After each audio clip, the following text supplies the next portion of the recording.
politik setelah putusan MK. Saya mencoba diam sejenak. Saya merenungkan bangsa ini ke depan.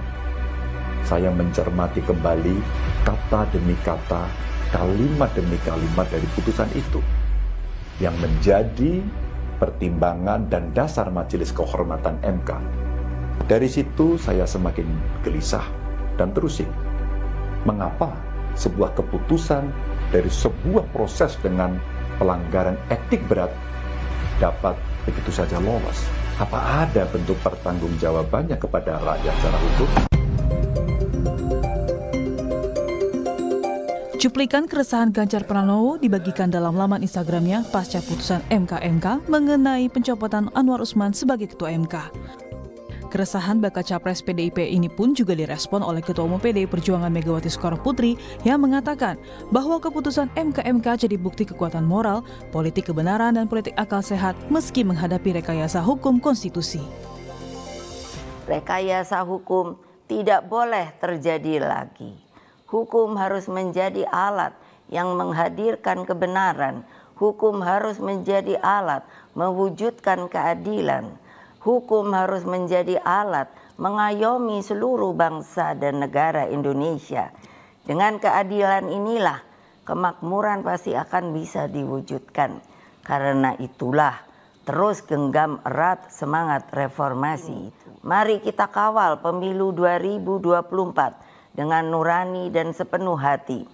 Kita jadikan pemilu 2024 sebagai momentum untuk mendapatkan pemimpin terbaik yang benar-benar mewakili seluruh kehendak rakyat Indonesia, mengayomi agar Indonesia menjadi bangsa hebat, unggul, dan berdiri di atas kaki sendiri. Jangan biarkan kecurangan pemilu yang akhir ini terlihat sudah mulai akan terjadi lagi. Gunakan hak pilihmu dengan tuntunan nurani. Menanggapi putusan MK yang dinilai cacat hukum, Sekretaris Tim Kampanye Nasional Prabowo Gibran, Nusron Wahid menjelaskan keterlibatan Anwar Usman dalam putusan Mahkamah Konstitusi hanya kebetulan Anwar Usman memiliki hubungan dengan keluarga Jokowi. Apalagi putusan MK diambil secara kolektif kolegial sehingga tidak bisa dipengaruhi dari Anwar seorang. Nusron Wahid menambahkan agar tudingan atau kritik didasarkan fakta, bukan persepsi dan informasi. Di dalam pasal 46 Undang-Undang MK, keputusan sidang-sidang MK itu diputuskan secara kolegial.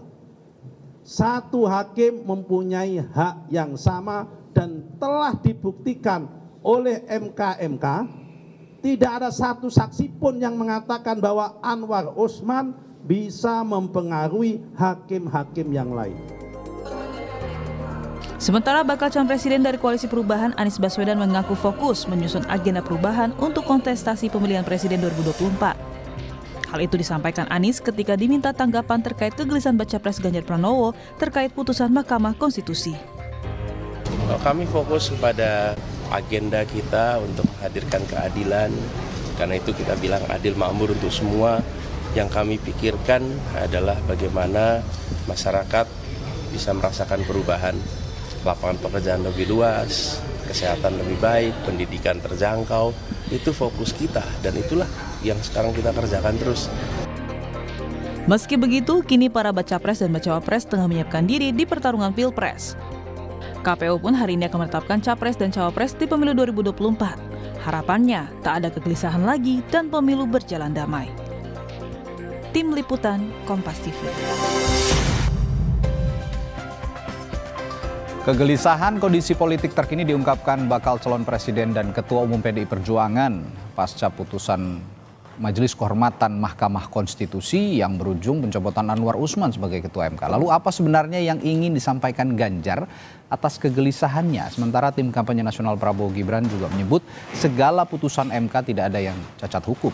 Kita akan membahasnya dalam dialog Sapa Indonesia Pagi bersama sejumlah narasumber yang hadir di studio. Ada analis komunikasi politik sekaligus Direktur Eksekutif Parameter Politik Indonesia, Adi Praitno. Selamat pagi, Bung Adi. Selamat pagi, Mas. Dan juga secara daring melalui sambungan Zoom ada anggota pemenangan nasional Ganjar Mahfud, Yusuf Lakaseng, dan anggota tim kampanye nasional Prabowo Gibran, Aceh Hasyan Sadzili. Selamat pagi, Bapak-Bapak. Assalamualaikum.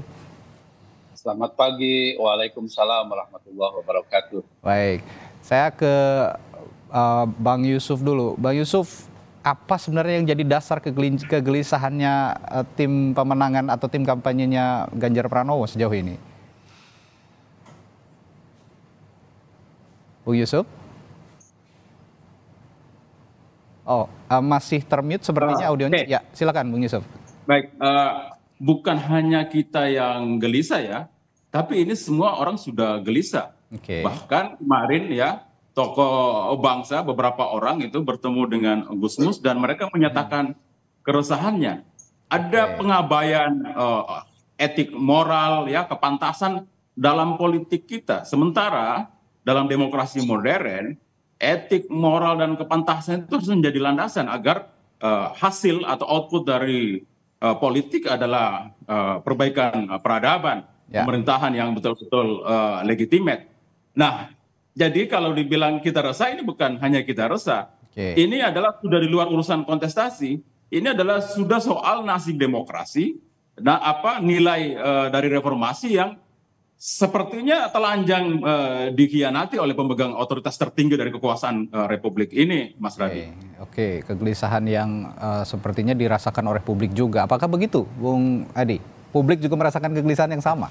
Kita sebagai representasi publik ini. Ya memang kalau kita melihat rekam jejak pembicaraan di media dan media sosial, termasuk di kalangan aktivis, kelompok pro-demokrasi dan gerakan civil society, saya kira memang kegelisahan terkait dengan putusan Mahkamah Konstitusi yang kemudian juga berujung pada putusan MK yang memecat dan memberhentikan Ketua MK saat itu, ini tentu menjadi kegelisahan semua orang sebenarnya. Ini yang saya sebut sebagai demokrasi yang substantif. Bagi kita yang melihat ini dari jauh, harus dipisahkan mana yang substantif, mana yang politis. Bicara yang substantif, semua saya kira setuju bahwa semua proses politik, semua proses desain terkait dengan kompetisi di 2024 itu harus fair. Tidak ada upaya-upaya supaya ada pihak yang merasa dirugikan dan ada pihak yang merasa diuntungkan.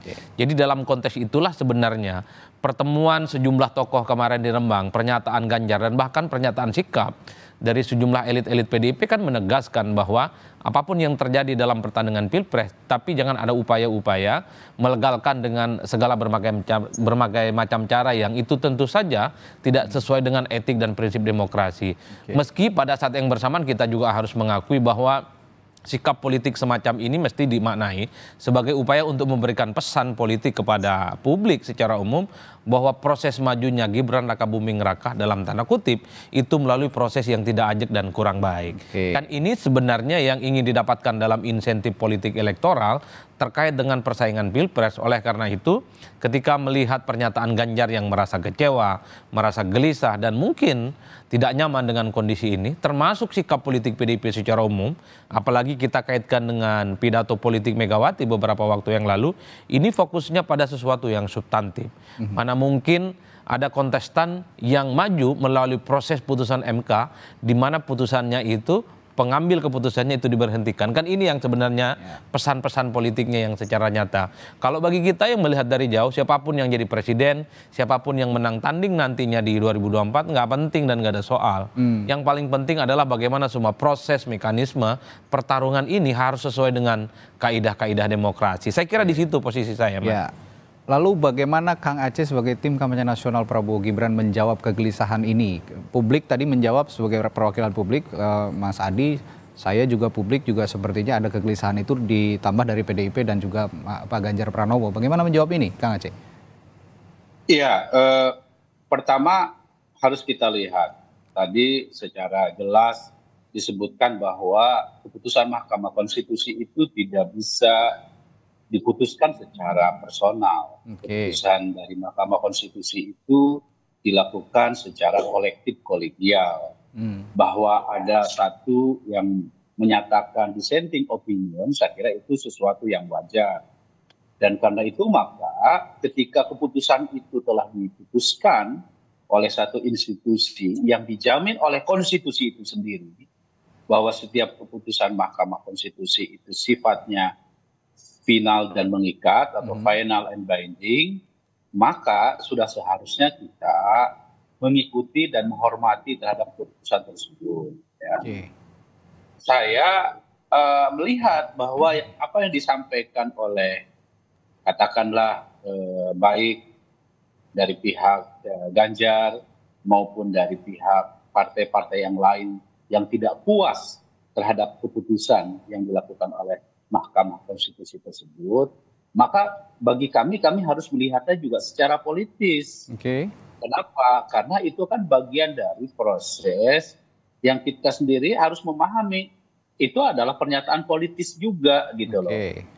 Yang bahwa disitulah kita melihat ada upaya juga pihak-pihak yang memang tidak ingin bahwa proses politik ini yang dilakukan oleh pasangan Prabowo Gibran sesungguhnya juga telah diadopsi menjadi peraturan KPU. Maka tidak semua harus mengikuti terhadap proses tersebut gitu.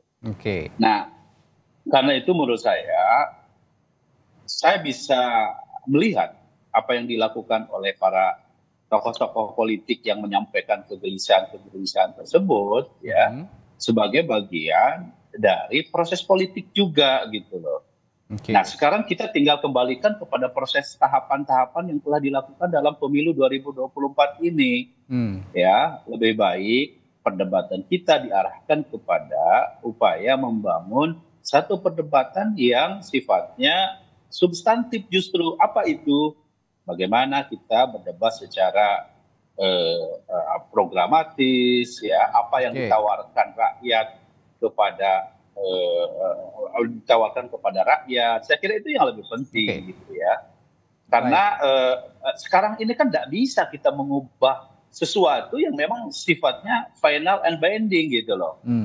Kita menyesali sesuatu yang sudah terjadi, ya menurut saya kita nanti tidak akan membuat kita menjadi bangsa yang produktif begitu. Iya, saya kalau mau, saya tergelitik dengan salah satu pernyataan salah satu politisi PDI Perjuangan. Katanya Gibran ini ibarat bawang putih yang diselundupkan ke dapur, tapi untuk dipermasalahkan bawang putihnya sudah terlanjur menjadi bumbu, jadi sudah nggak bisa diapa-apain gitu kurang lebih ya Kang Aceh. Jadi kalau Anda sekarang kenyataannya kan begitu.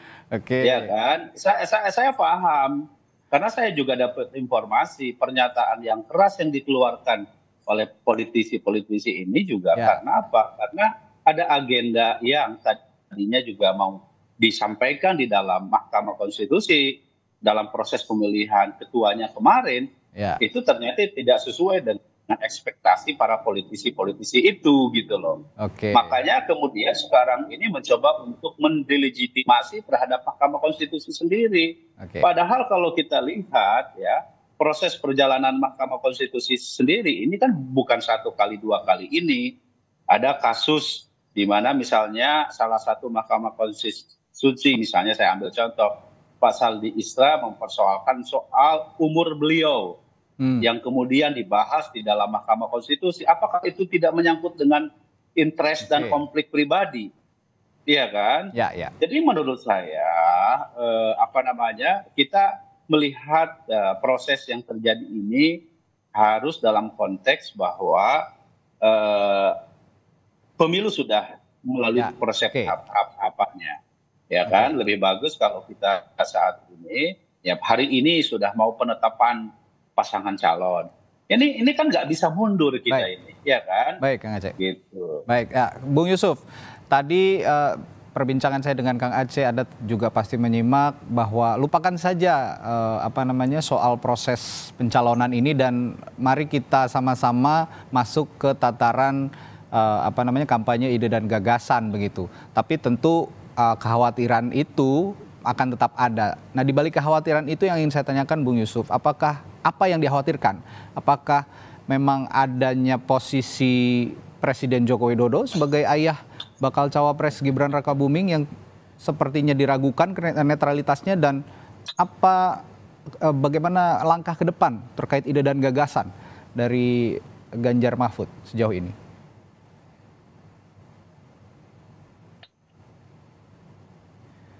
Bung Yusuf masih di mute audionya, mohon maaf. Jadi saya jawab dulu ya soal yang lain sebelum saya masuk ke pertanyaan tadi ya, Mas Radi. Jadi kita disuruh move on ya pada satu proses keculasan yang sudah diketahui oleh satu proses resmi oleh MK. Ini kan semacam pencuri yang ketahuan mencuri lalu kita disuruh untuk ya sudahlah terima saja lah, ini barang sudah milik kami, nggak usah lagi itu sudah jadi bumbu itu bukan. tadi. Ya jadi ini fair play-nya di mana? Setelah berhasil curang baru kita disuruh move on. Ini menurut saya hanya orang-orang culas yang berpikiran begini. Kontestasi itu kan harus dilandasi dengan proses fair play, ya. Kalau itu tidak dipenuhi kaidahnya, lalu kita disuruh bertanding, ya di mana keadilannya itu yang pertama. Yang berikutnya, ya Gibran ini kan orang mereka bilang bahwa sudahlah ini kan untuk anak muda. Weh, itu bukan untuk anak muda, ini untuk anak presiden. Emang Gibran kalau bukan anak presiden akan jadi cawapresnya Prabowo? No. Saya kira Prabowo menghitung betul. Satu-satunya yang paling ditakut oleh Prabowo adalah kalah lagi karena sudah berkali-kali kalah. Untuk dia menang, dia butuh intervensi tangan presiden. Makanya diambil simbol utama adalah anaknya. Siapa yang orang tua ayah yang tidak ingin anaknya menang kalau jadi kontestan? Kemudian yang berikutnya adalah karena bapaknya presiden, dia punya sumber daya kekuasaan, dia punya sumber daya logistik. Coba kita lihat partai yang anaknya ketua umum itu, apa yang terjadi? Jumlah balihonya jauh lebih banyak dari jumlah kadernya. Seketika dipasang dan itu katanya dipasang oleh aparat. Dan kita lihat lagi kemarin, apalagi media Indonesia sudah menulis bahwa aparat betul-betul disuruh untuk terlibat. Coba bayangkan, alat negara, ya. Ingat ya, TNI, Polri itu adalah alat negara, bukan alat rejim. Ya, saya ingatkan kepada polisi dimanapun, kalian harus tetap netral. Jaga diri kalian, jangan mau terjerambab ke dalam kontestasi yang menyebabkan ketidakadilan, karena itu akan merusak demokrasi kita. Siap, pemenangnya juga akan dipertanyakan legitimasinya terus-menerus. Dan ini adalah bom waktu, ya. Jangan dianggap enteng ini adalah bom waktu. Saya bilang bahwa saya mencium bahwa republik kita sedang hamil tua. People power bisa saja terjadi. Dan kita lihat saja dinamikanya selanjutnya. Oke, sebelum ke Mas Adi, saya ke Kang Aceh. Ini seru nih soalnya nih. Kang Aceh, ada alat negara yang akan dimanfaatkan kalau kata Bung Yusuf tadi, yang dikhawatirkan oleh timnya Mas Ganjar dan Pak Mahfud. Nah, bagaimana Anda menjawab ini, meyakinkan publik bahwa ini sebenarnya tidak akan terjadi dan kompetisinya akan fair gitu? Iya, sekarang gini, sekarang ini era demokrasi ya. Setiap orang punya hak untuk melakukan upaya kontrol ya terhadap bagaimana praktek kekuasaan termasuk dalam konteks pemilu. Ya. Jika sekarang ini teman-teman yang menduga, saya katakan ini semua kan masih dugaan. Dan dugaan tersebut sengaja selalu disebut-sebut dalam rangka sekali lagi ini soal diskursus politik gitu loh. Dan di kita ini kan ada mekanisme, ada penyelenggara pemilu, ada KPU, ada Bawaslu, ada DKPP. Semua kelembagaan-kelembagaan ini memiliki kewenangannya untuk bagaimana memastikan bahwa proses pemilu ini bisa berjalan secara adil, jujur, dan fair. Jadi kalau misalnya belum apa-apa kita sudah melemparkan dugaan-dugaan yang dan saya paham maksudnya untuk apa menampaikan dugaan-dugaan tersebut. Itu kan. Jadi jangan kita menepuk air di dulang kepicirat muka sendiri begitu. Ya kan? Nah karena itu kita harus hati-hati dalam konteks bagaimana kita bisa memastikan bahwa demokrasi di Indonesia ini ada mekanismenya. Ya kan? Misalnya soal tuduhan bahwa ada aparat keamanan, ada aparat negara dan sebagainya. Ya kalau memang ada bukti ya laporkan. Ada mekanisme sendiri gitu, buktikan semua proses tersebut gitu loh. Sama halnya misalnya ya beberapa politisi dulu kan kita juga sama bareng-bareng dengan partainya Pak Yusuf Lakaseng ya kan, dengan Partai Merah. Tidak ada lontaran-lontaran seperti begini. Tidak ada waktu kita bareng dengan misalnya partai yang saat ini masih berkuasa tetapi sekarang sudah seperti oposisi gitu ya, menyampaikan soal misalnya soal penculikan, muncul lagi kasus-kasus seperti itu begitu ya.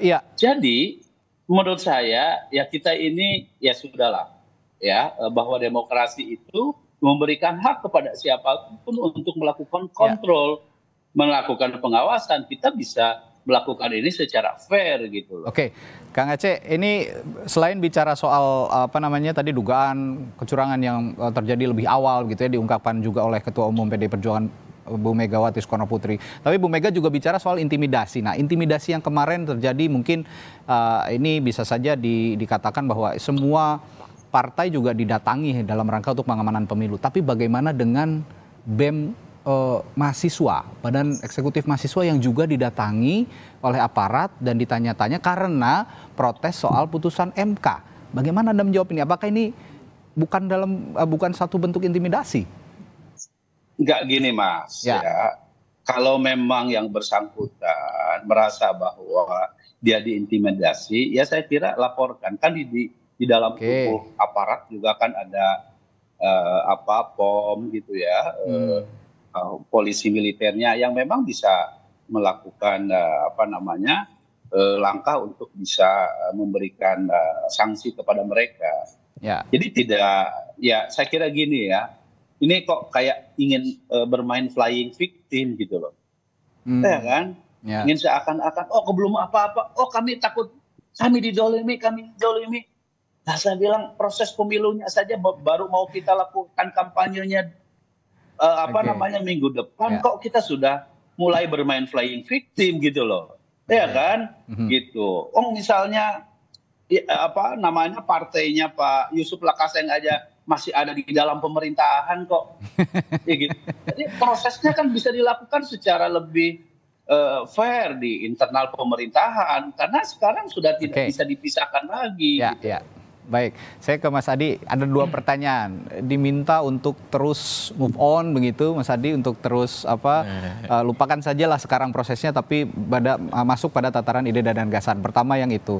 Dan kedua, kekhawatiran ini tidak usah dilebih-lebihkan karena ada penyelenggara pemilu sebagai wasit. Apakah benar bisa diandalkan penyelenggara pemilu? Ya, kalau kita bicara tentang pemilu dan pilpres itu hanya sebatas output dan hasil dan siapa yang menang dalam Pilpres 2024, saya kira memang kita semua harus bersepakat, tak perlu lagi kita meratapi susu yang sudah tumpah.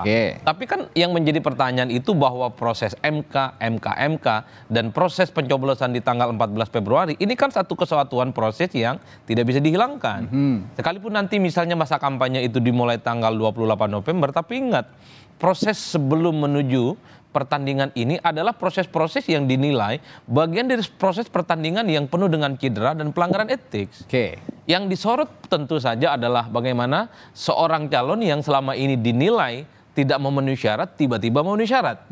Dengan putusan Mahkamah Konstitusi yang kemudian yang membuat keputusan itu dinilai melanggar aturan dan diberhentikan. Kan ini yang sepertinya secara substantif ini akan terus menjadi pembicaraan di kalangan politisi di luar Prabowo Subianto dan Gibran.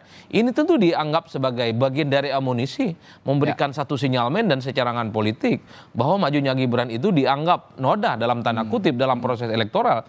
Di kalangan aktivis dan gerakan civil society ini tentu akan menjadi olok-olok politik ya, bahwa pertandingan di Pilpres ini tidak fair, tidak kompetitif, karena memaksakan sesuatu yang jelas-jelas itu tidak memenuhi syarat, tapi kemudian menjadi kontestan di 2024. Dua variabel ini yang saya kira memang harus divisihkan secara tegas. Jadi bagi Bung Yusuf Lakaseng, ini bukan soal tanggal 28 yang mulai kampanye, bukan soal tanggal 14 Februari pencoblosan.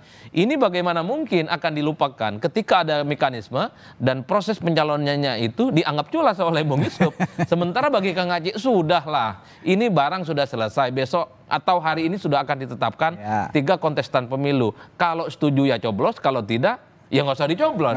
Nah ini yang saya kira 2 garis demarkasi yang kemudian membedakan sudut pandang melihat bagaimana putusan MK, pernyataan Ganjar yang merasa gelisah dan terusik dengan putusan Mahkamah Konstitusi. Kan ada proses yang kemudian dianggap menjiderai, ada proses yang dianggap culas. Tapi kata Aceh, yang dianggap culas dan dianggap menjiderai itu sudah final and binding. Barang ini sudah jadi, mau apa kau? Kan begitu ceritanya.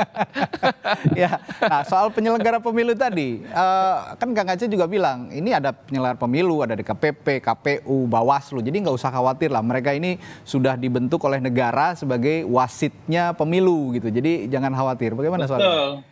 Kalau itu tidak ada bantahan apapun ya, mekanisme dan sistem politik demokrasi kita ini kan sudah ada secara matang ya. Ada Bawaslu, ada DKPP, kemudian ada KPU dan seterusnya dan seterusnya. Tapi kan problemnya semua persoalan-persoalan yang terkait dengan pelanggaran pemilu per hari ini itu kan nyaris tidak bisa diungkap secara maksimal dan tuntas, terutama oleh Bawaslu sebagai badan yang selama ini dipercaya dan legitimate untuk mengungkap semua persoalan dan pelanggaran serius.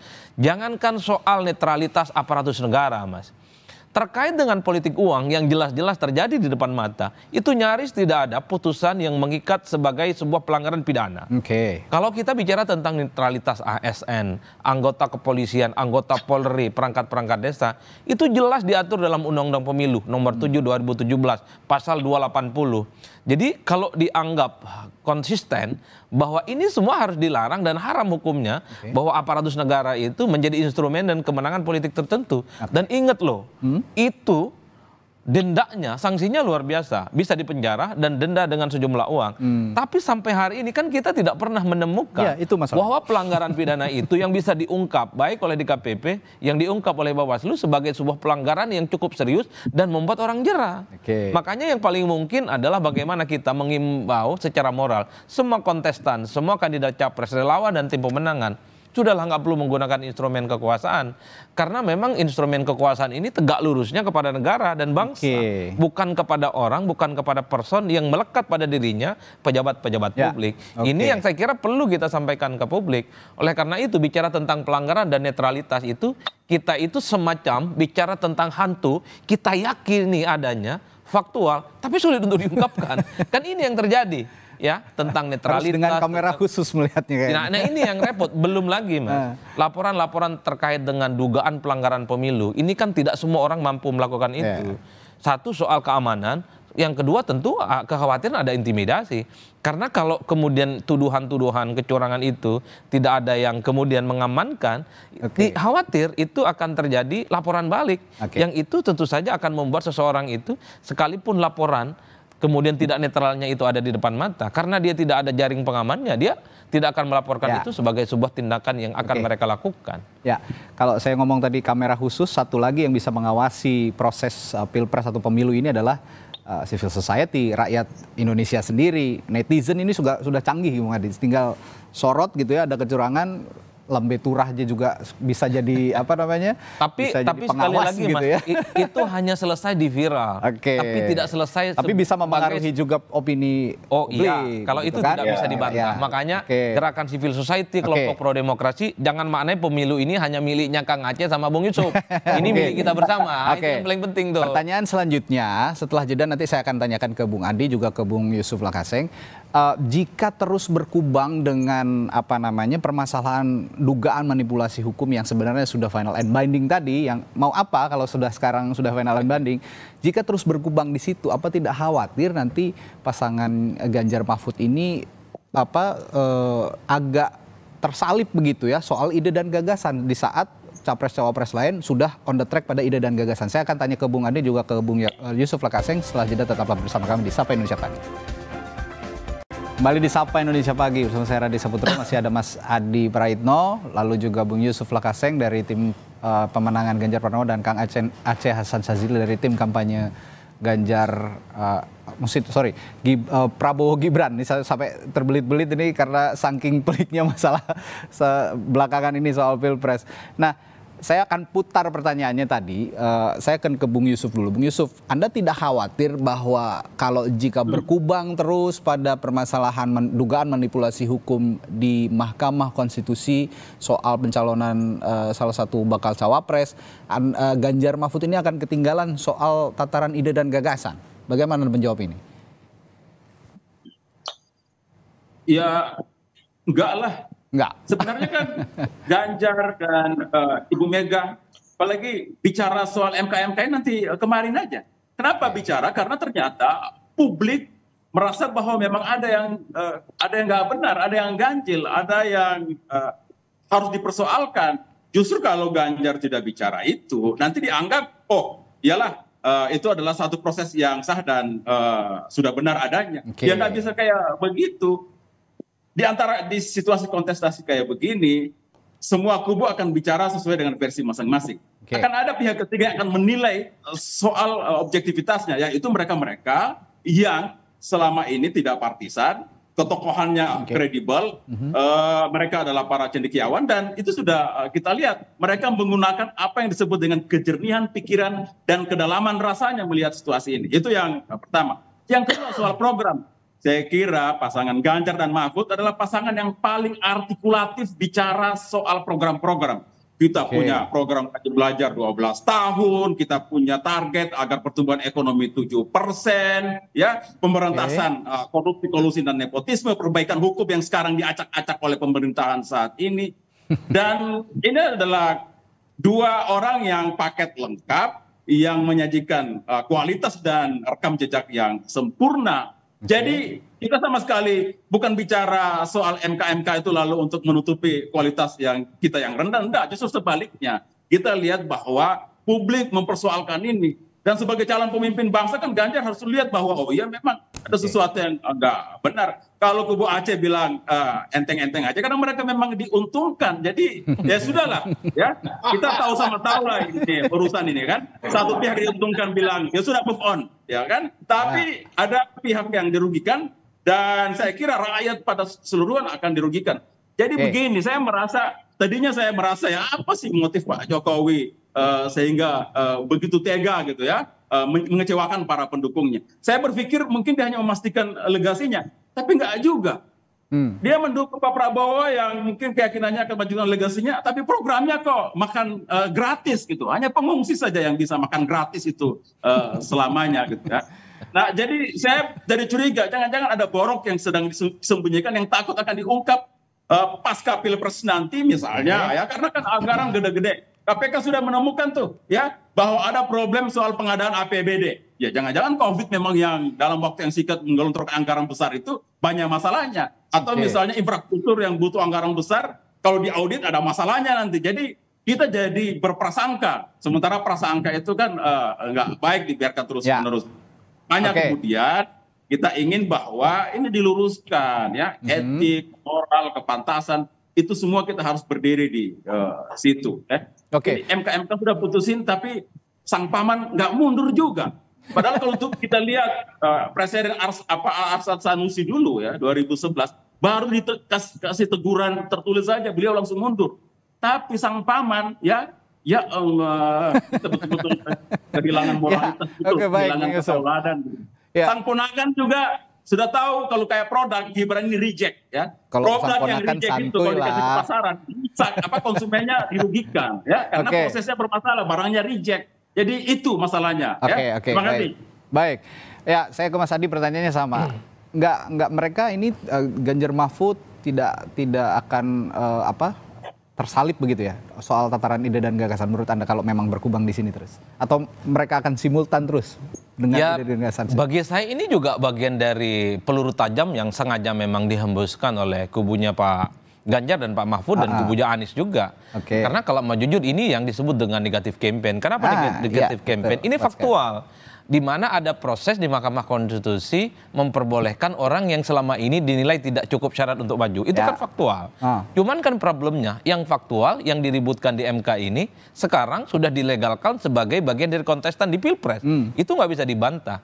Ini yang saya kira bahwa kalau bicara tentang gagasan sekalipun tak ada dalam visi misi, tentu proses MK dan majunya Gibran di Pilpres 2024 ini bagian dari opini, bagian dari diskursus politik yang terus akan disampaikan oleh di luar kubu Prabowo dan Gibran tentu saja. Terutama untuk kelas menengah ke atas, terutama untuk kelas menengah secara pendidikan dan secara ekonomi. Karena konsumsi ini hanya dimakan oleh pihak-pihak yang memang selama ini mereka itu adalah well educated, tingkat ekonominya di atas rata-rata, dan menganggap bahwa demokrasi di Indonesia itu tidak baik-baik saja. Ini yang saya kira terus menjadi bagian dari sasaran kritik dan tentu saja stimulan sebagai bagian untuk memberikan informasi kepada publik. Ada proses yang salah, ada proses yang cacat dalam menghadapi Pilpres 2024. Meski pada saat yang bersamaan, siapapun yang bertanding di Pilpres bukan hanya kubu Ganjar, bahwa basis pemilih kita 60% ke bawah, banyak yang tidak ngerti terkait dengan putusan MK, tidak terkait dengan politik kekeluargaan dan seterusnya. Mostly mayoritas pemilih kita itu pikirannya pendek, Mas.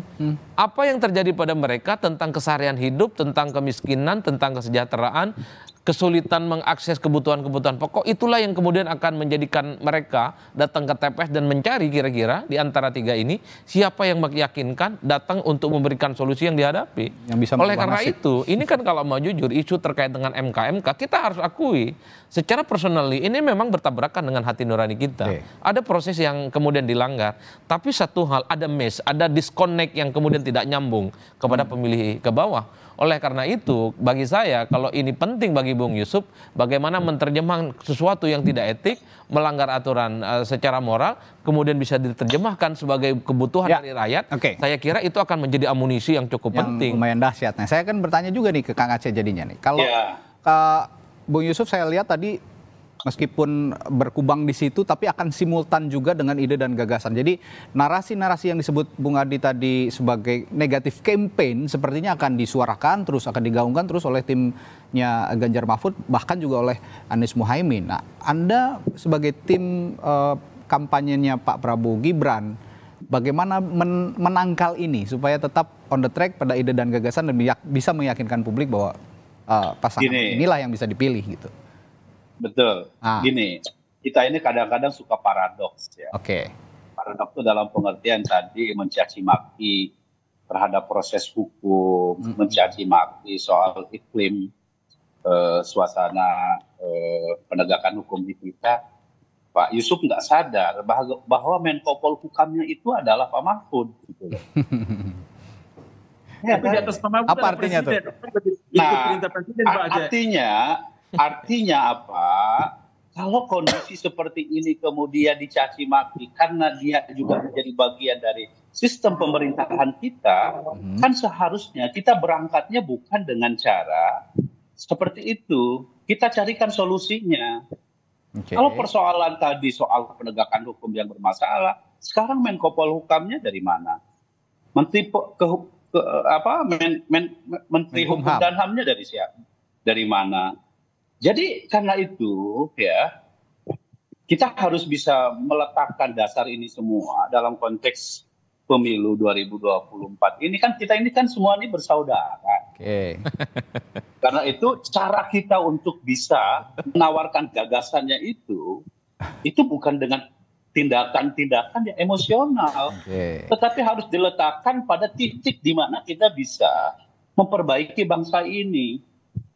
Nah, karena itu ya rasa-rasanya saat ini yang saya setuju bahwa mesti ada kalangan civil society yang terus melakukan proses pengawalan terhadap demokrasi kita, dan itu adalah kita ini ya sebagai aktor dari kontestasi ini ya kita jalan saja dengan tetapi jangan kita melakukan sesuatu yang memang ya seperti pengamat juga gitu loh. Nah karena itu langkah yang harus kita lakukan sesungguhnya adalah yang kalau tadi ditawarkan gagasan ya tawarkan gagasan, tetapi kita juga harus sadar diri bahwa kita adalah bagian dari proses untuk melanjutkan dan memperbaiki pemerintahan Presiden Jokowi.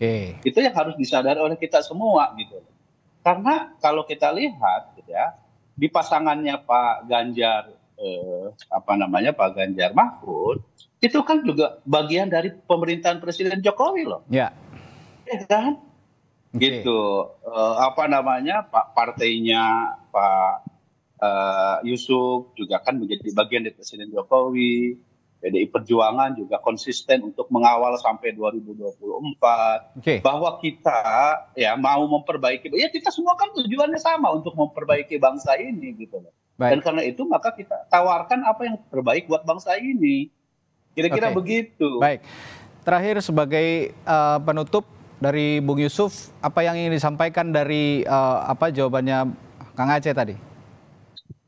Ya kalau mau diperbaiki ya kan ini prosesnya cacat secara etik ya kan. Produk yang reject mestinya ditarik dari pasaran biar konsumen nggak dirugikan. Yang kedua adalah dia legitimate gitu kan. Ini lagi-lagi saya bilang ini nggak akan dilupakan begitu saja. Kalian sudah mencuri lalu kalian suruh kita sekarang pencurian itu kita kembalikan kepada rakyat untuk bisa memilih. Kok belum nggak bisa proses curang terus dikasih ke rakyat. Ya kan? Kok curang? Saya katakan ini bukan kecurangan karena prosesnya sudah dilakukan. Ada coba baca sekarang kita kembali satu-satu manfaatkan sang paman, menteri-menteri sudahlah ya. Jadi ini kita mau bilang bahwa pemilu tidak curang. Oh, proses MK itu sudah kecurangan, di mana caranya tidak curang? Proses pemilu saja masih belum berlangsung kok. Baru tanggal 28 kampanye kok ada aturan kalian rubah dengan seenaknya. Dari mana? Bilang tidak curang. Dari mana itu? Ya. Baik, ini harus ada yang bisa menengahi, memang seru ya soal curang atau tidak curang. Nah, saya terakhir ke Bung Adi. Bung Adi, yang ingin kita pertontonkan kepada publik sebagai proses demokrasi yang kalau kata Bu Mega tadi kemarin ya luber dan jurdil. Apa yang harus kita sikapi dalam situasi seperti ini?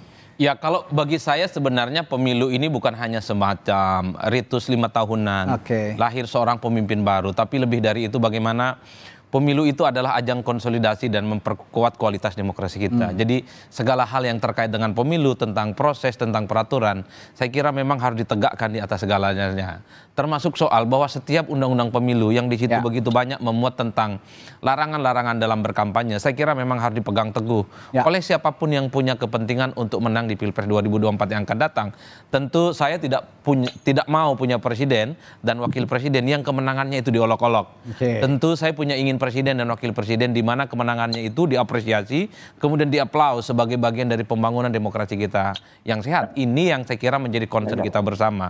Memang kita tidak perlu menatapi susu yang sudah tumpah, tapi ke depan aparatus sipil negara yang harus netral, tidak boleh cawe-cawe dan genit sebagai bagian dari instrumen politik kekuasaan, cukup netral, cukup bekerja untuk bangsa dan negara, tidak miring-miring ke salah satu calon. Ini mungkin bagian dari upaya untuk menghapuskan dosa yang sudah lalu itu, Mas. Ini yang tentu saja kita harapkan supaya apa? Kompetisi pemilu kita jujur, adil dan terbuka. Betul pemilu itu bukan soal kualitas dan tidak berkualitas, karena pemilih kita kelas menengah ke bawah dan tidak terlampau engage dengan persoalan-persoalan yang kita sebut sebagai substantif. Tapi ingat bahwa hanya di level elit menengah ke atas inilah yang kemudian kita harus mampu memberikan stimulus bahwa demokrasi, pemilu, kompetisi 5 tahunan ini harus kita selamatkan dengan cara terbuka. Kompetisinya sehat, calonnya sehat, dan kemudian yang menang jadi presiden adalah menjadi kebanggaan kita bersama. Baik, Bung Adi tadi mengatakan tidak mau nanti presiden terpilihnya malah diolok-olok begitu. Saya juga punya pikiran seperti itu. Jika kita ingat pada tahun 2014 lalu 2019 Pak Jokowi bagaimana dielulukan begitu ya oleh seluruh pemilih, seluruh rakyat Indonesia ketika menang dalam pemilu presiden. Kita berharap di 2024 nanti siapapun yang menang ya juga bisa dipandang seperti Pak Jokowi beberapa tahun yang lalu.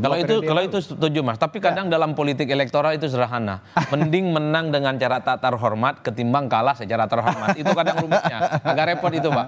Nah, mudah-mudahan bisa dipandang seperti Pak Jokowi lah ya, seperti waktu itu. Nah, bagaimana membuktikannya ini juga Pak Jokowi harus bisa membuktikan juga meskipun anaknya saat ini menjadi bacawa pres bisa tetap netral, bisa tetap berada di tegak lurus kepada negara bukan kepada siapapun sebagai presiden. Baik, terima kasih Kang Aceh Hasan Sazili dari TKN atau TKN Prabowo Gibran dari Partai Golkar juga, lalu Bung Yusuf Lakaseng dari TPN Ganjar Mahfud yang juga politisi Partai Perindo, dan Bung Adi Praitno, analis komunikasi politik yang juga Direktur Eksekutif Parameter Politik Indonesia. Terima kasih telah berbagi perspektifnya pagi hari ini. Terima kasih Bapak-Bapak, sehat selalu. Terima kasih semuanya.